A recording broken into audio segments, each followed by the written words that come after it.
सूबे के मुखिया योगी आदित्यनाथ क्या कुछ कह रहे हैं, उन्हें सुनते हैं। नेतृत्व की एनडीए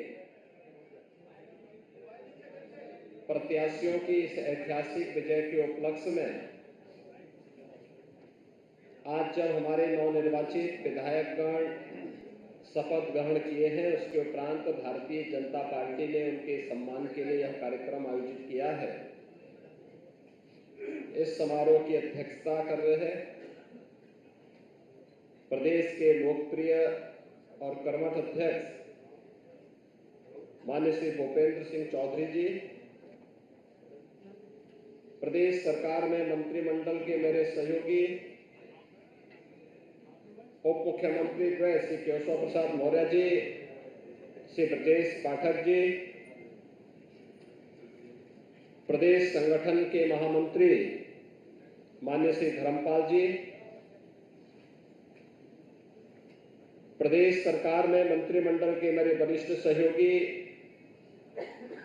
श्री सूर्य प्रताप शाही जी, श्री स्वतंत्र देव सिंह जी, श्री सुरेश खन्ना जी, श्री संजय निषाद जी, श्री अनिल कुमार जी,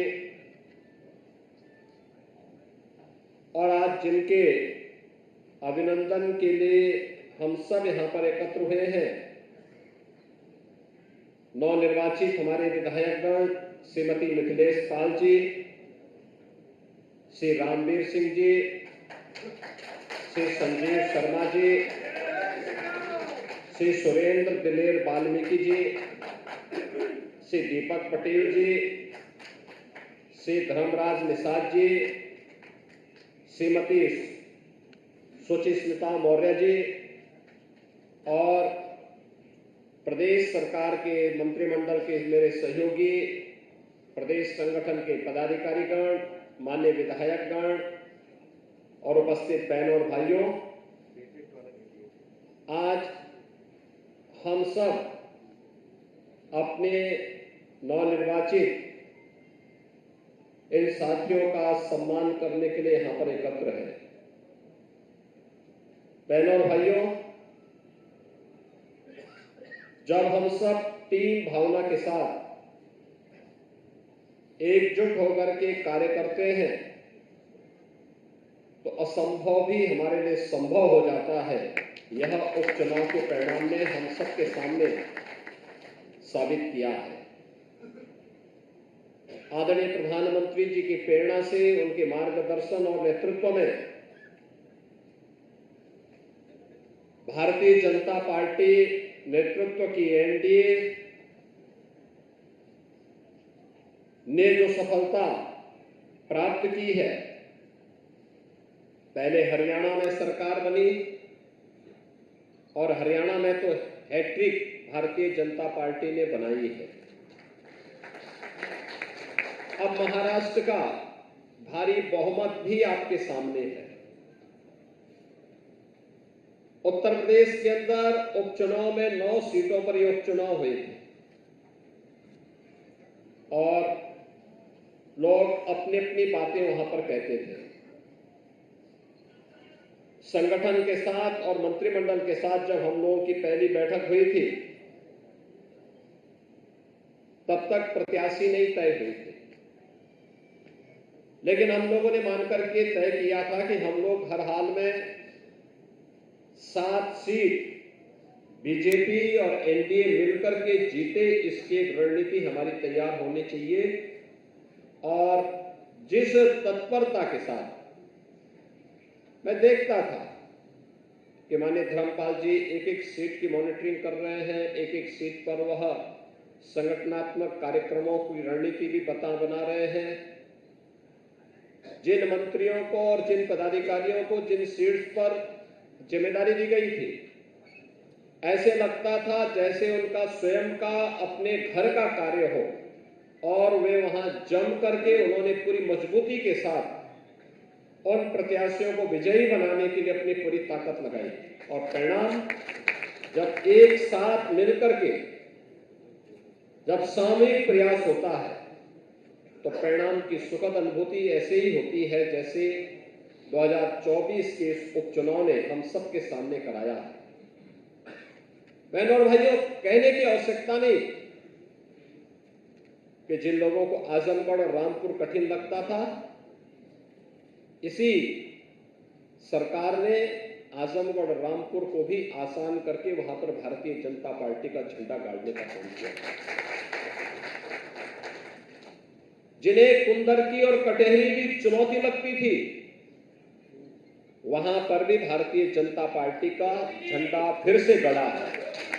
और मैं फिर इसी बात को कह रहा हूं कि चाहे वह मीरापुर हो, चाहे वह गाजियाबाद हो, चाहे वह खैर हो, चाहे वह कुंदरकी हो, चाहे वह कटहरी हो, चाहे वह फूलपुर हो, चाहे वह मझवा हो, ये सभी सीटें लोग अपना अपना विश्लेषण प्रस्तुत करते थे, लेकिन उन सब से अलग हट करके एक एक कार्यकर्ता की मेहनत, एक एक जो पदाधिकारी और मंत्रीगण वहां लगाए गए थे, उनकी प्रयास, उनके स्तर पर बैठ करके उन्होंने जो रणनीति वहां पर तय की, वह हम सबके सामने इस रूप में आई है।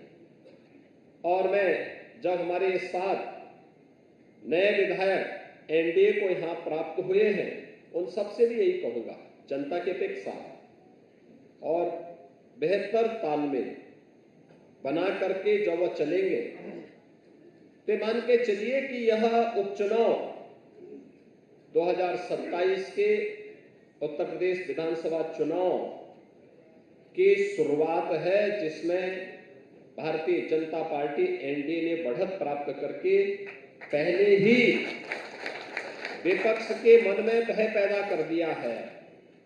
अब वो सफाई देते रहेंगे, उनको सफाई देते रहना है, आरोप प्रत्यारोप लगाते रहेंगे, हमें उसकी परवाह के बगैर आगे बढ़ना है, आगे की इस लड़ाई को मजबूती के साथ आगे बढ़ाना है। और इस अवसर पर मैं अपने ये सातों के सातों नवनिर्वाचित विधायकों को,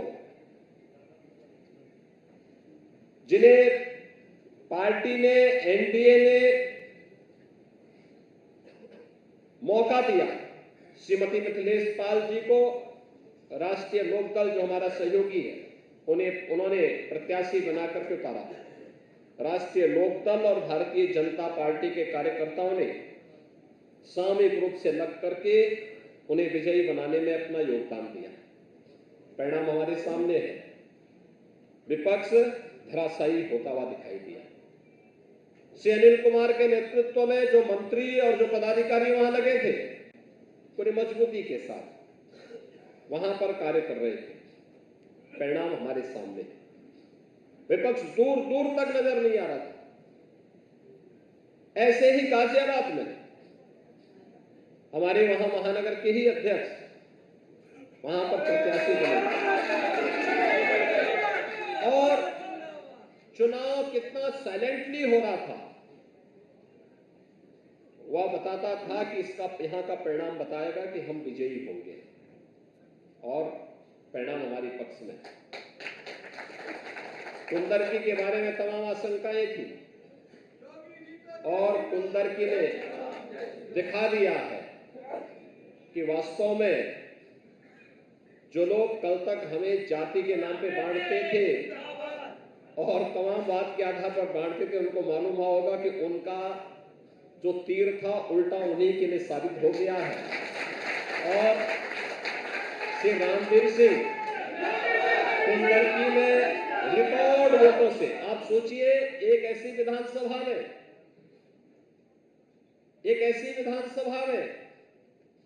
1,45,000 वोटों से विजयी होना, उन्हें रिकॉर्ड तोड़ दिया।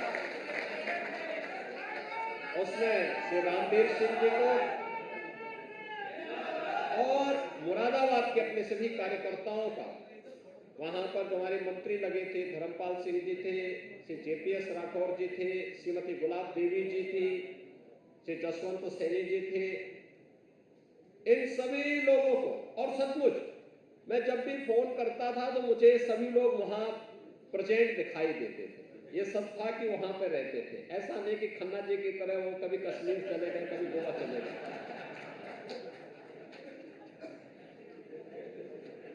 खैर,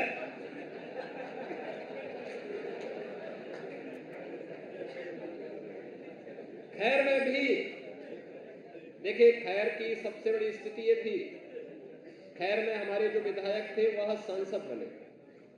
खैर में पार्टी ने वहां पर नया प्रत्याशी दिया और वह हमारे पुराने कार्यकर्ता श्री राजवीर सिंह दिलेर के सुपुत्र हैं। राजवीर सिंह दिलेर लोकसभा चुनाव के दौरान अचानक उनकी तबियत खराब हुई थी, वे दिवंगत हुए। और मुझे लगता है यही पार्टी होती है। पार्टी का हाथ ऐसे कार्यकर्ताओं के ऊपर और कार्यकर्ता परिवार के ऊपर रहता है। आज हमारा एक पुराना कार्यकर्ता नहीं, लेकिन पार्टी इस परिवार के साथ खड़ी है। खैर में श्री सुरेंद्र दिलेर वाजपेयी को, वाल्मीकि को वहां पर प्रत्याशी बना करके और फिर कार्यकर्ताओं ने लग करके वहां पर प्रदेश सरकार के मंत्री चौधरी लक्ष्मी नारायण जी को, श्री संदीप सिंह जी को, पार्टी के हमारे पदाधिकारी विधायकगण सब लग करके वहां पर उन्हें विजयी बनाने में योगदान दिए और भारी बहुमत से, रिकॉर्ड वोटों से वहां से वे आज विजयी बनकर के हम सब के बीच में हैं। स्वाभाविक रूप से उनके परिवार के लोगों को भी इस चीज का एहसास हुआ होगा कि पार्टी एक बड़ा परिवार है और साथ साथ उनके पिता को, दिवंगत पिता की आत्मा को भी शांति मिली होगी। यह एक वहां पर हम लोगों को देखने को मिला। कटहरी, अब धर्मराज निषाद भी आपके बीच में है।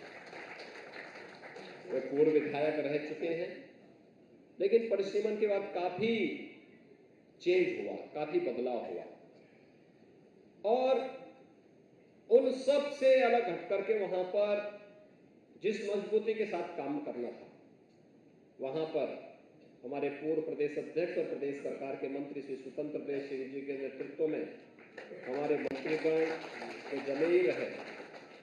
क्योंकि हम लोग देखते थे स्वतंत्र देव जी वहां पर हर समय जब भी फोन करते थे तो ये वहां मौजूद रहते थे। तो कटहरी में रह करके उन्होंने वहां काम किया, हमारे साथ वहां पे सहयोगी मंत्रीगण थे और साथ साथ श्री दयाशंकर मिश्रा दयालु थे, श्री गिरीश चंद यादव थे और भी हमारे जो मंत्रीगण थे सब वहां पर स्वतंत्र देव सिंह जी के साथ में रह करके कार्य करते थे, कार्य कर रहे थे। संगठन ने डॉक्टर धर्मेंद्र सिंह जी जो प्रदेश उपाध्यक्ष हैं उनको भी वहां का दायित्व दिया था, जिन्होंने पूरी मजबूती के साथ रह करके वहां पर इन कार्यक्रमों को आगे बढ़ाने का काम किया। फूलपुर, जैसे यहाँ केशव जी बता रहे थे, लोकसभा चुनाव में उस विधानसभा सीट पर हमारा परिणाम अच्छा नहीं था। श्री दीपक पटेल जी को वहां पर कार्यकर्ताओं ने मजबूती के साथ चुनाव लड़ाने के लिए आगे बढ़ाया। परिणाम क्या था? वहां पर हम लोगों ने 2 मंत्री लगाए थे, एक राकेश सचान जी थे और दूसरा दयाशंकर जी तो खन्ना जी के पड़ोसी हैं, दोनों एक ही घर में रहते, दोनों एक ही साथ रहते हैं, तो एक साथ खाते हैं तो एक साथ रहते हैं और वही वहां पर वही परिणाम उनके साथ भी देखने को मिलता था। लेकिन मजबूती के साथ पहले दिन से इन्होंने कहा, कॉन्फिडेंस से इन्होंने कहा नहीं हम चुनाव जीतेंगे और भारी बहुमत से जीतेंगे।